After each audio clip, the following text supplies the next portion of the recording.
Another big story, though, just within the past hour, police gave us an update on a bizarre series of events that started with a house fire and then turned much worse. An officer responding to the fire in Fairmont was shot and wounded, so was a bystander, and then later the gunman was found dead. Now, Holly Wagner just got out of a briefing with police down in Fairmont. Do they know what prompted the gunfire, Holly?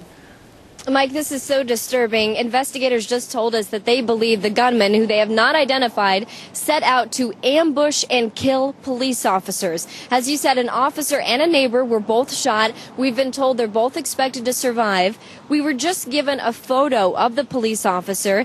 His name is Chad Sano, and he's been with the department for 6 years. Police tell us that he was shot in the chest. Now, Sano was one of the first responders on the scene last night to a home on Webster Street in Fairmont. The house was on fire at the time, and by the way, the video that you're seeing here is from KEYC in Mankato. Now, at the time, a neighbor had run over to try and help, and both the officer and the neighbor were both concerned that there may be people inside of the home, and that's when shots rang out. Sano was hit, and so was the neighbor, 28-year-old Matt Von Watermeulen.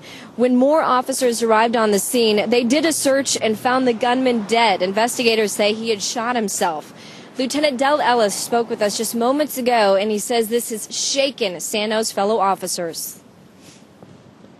There's so many brave men and women every day that put on the uniform, and, you know, what do you tell them? So tell them thanks maybe, or that you support them, because it rocked us. It rocked us. But it makes us strong too, and we aren't going anywhere. We're here.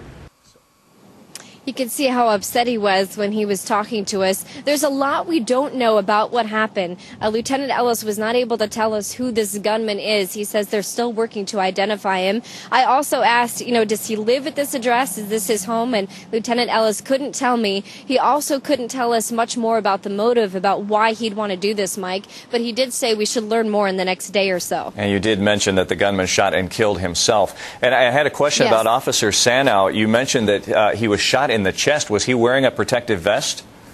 We don't know if he was wearing a protective vest, Mike, but we do know that the officers have talked to him today. He's in the hospital. He's feeling well enough to talk with them, and they expect him to be okay. Oh, what a great relief. All right, thank you, Holly.